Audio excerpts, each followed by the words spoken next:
Hello guys, welcome back to my YouTube channel. ഇന്ന് ഓണമാണ്. ഞാൻ ഓർത്ത് ഇന്ന് അവധി ആയതുകൊണ്ട് വീട്ടിൽ അത്തപ്പൂ ഇടാമെന്ന്. എൻ്റെ കൂടെ ശ്രീലക്ഷ്മി ഉണ്ട്. 10 ദിവസം അത്തപ്പൂ ഇടണമെന്നാണ്. പക്ഷേ നമുക്ക് അവധി ഇല്ലാത്തത് കൊണ്ട് പറ്റത്തില്ല. അപ്പോൾ ഞാൻ ഓർത്ത് തിരുവോണത്തിന് കുഞ്ഞൊരു അത്തപ്പൂ ഇടാമെന്ന്. അപ്പോൾ ഞങ്ങൾ കോളാമ്പിപ്പൂ പറിച്ചു വെച്ചു. പിന്നെ ബോൾസം പോലത്തെ ബോൾസമല്ല, എന്തോ ഒരു പൂവും കൂടെ വെച്ചു. ഇനി ഞങ്ങളടുത്ത് ശംഖുപുഷ്പം പറിക്കാമെന്നതാണ്.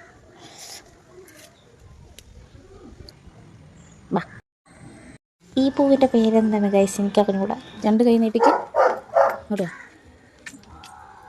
ഗൈസ്. അടുത്ത് നമുക്ക് ഈ ചുമന്ന് നിൽക്കുന്ന ചെമ്പരത്തികളെ അങ്ങ് പറിക്കാം. ഡിസ്ക്ലൈമർ: ആരും ഇതനുകരിക്കരുത്. എനിക്ക് മാത്രമേ ഇത്ര വൃത്തികെട്ട രീതിയിലിടാൻ അറിയുള്ളൂ. ഇനി നമുക്ക് കുറച്ച് പച്ചപ്പൂടെ അങ്ങ് വാരി വിതറാം. ചിരിച്ച് ശ്രീലക്ഷ്മി ദത്തം മാമൻ നമുക്ക് സദ്യക്കുള്ള വാഴയിലേക്ക് വിട്ട് നടക്കുവാണേ. അങ്ങനെ കുറച്ച് പൂക്കളൂടെ ഞങ്ങൾ ശേഖരിച്ചു. ഇപ്പോഴെന്നൊക്കെ പറഞ്ഞു കഴിഞ്ഞാൽ ബന്ദി ജമന്തിയൊക്കെ കടയിൽ നിന്ന് കാശ് കൊടുത്ത് വാങ്ങിച്ചൊക്കെയാണല്ലോ അത്തപ്പൂക്കൾ ഇടാറുള്ളത്. പക്ഷേ പണ്ട് കാലത്ത് തുമ്പയും അതുപോലുള്ള ശംഖുപുഷ്പം അങ്ങനത്തെ ഇതൊക്കെ നമ്മുടെ തൊടിയിൽ നിന്നും പറമ്പിൽ നിന്നൊക്കെ പറിച്ച് പണ്ടത്തെ ആൾക്കാരൊക്കെ അത്തപ്പൂ ഇട്ടുകൊണ്ടിരുന്നൊരു കാലം ഉണ്ടായിരുന്നു. അപ്പോൾ ഞങ്ങൾ അതിലേക്കാണ് പോകുന്നത്. ഇതാണ് ഗൈസ് നമ്മുടെ സിമ്പിൾ അത്തപ്പൂവിൻ്റെ ഔട്ട്പുട്ട്. ദെൻ ഉച്ചയ്ക്ക് നമ്മളെല്ലാവരും സദ്യ കഴിക്കാനായിട്ടിരുന്നു. അതിന് മുമ്പ് തന്നെ നമ്മുടെ ചെക്കന്മാർക്ക് എൻ്റെ സൈറപ്പനും റോക്കപ്പനും ഓണസദ്യ നമ്മൾ കൊടുത്തിരുന്നു. സൈറപ്പന് വലിയ മൈൻഡ് ഇല്ല, പക്ഷേ റോക്കി നമ്മൾ കൊടുത്തുടനെ തന്നെ അവനകത്താക്കി. 2 പേരും അടിപൊളിയായിട്ട് പായസവും കുടിച്ചു.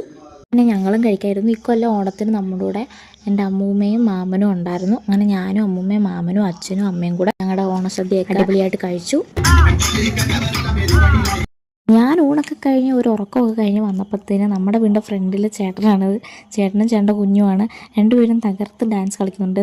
സപ്പോർട്ടിംഗ് ആർട്ടിസ്റ്റായിട്ട് സൈഡിൽ നമ്മുടെ മാമനും രാജനച്ഛനും ഇരിപ്പുണ്ട്.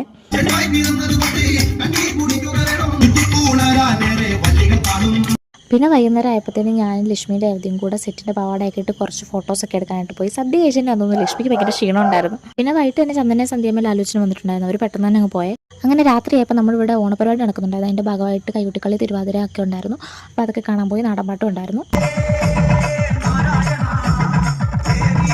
നമ്മുടെ ഇവിടെ തന്നെയുള്ള ചേച്ചിമാർ, അമ്മമാർ, അവരുടെയൊക്കെ പരിപാടിയായിരുന്നു. നല്ലതായിരുന്നു.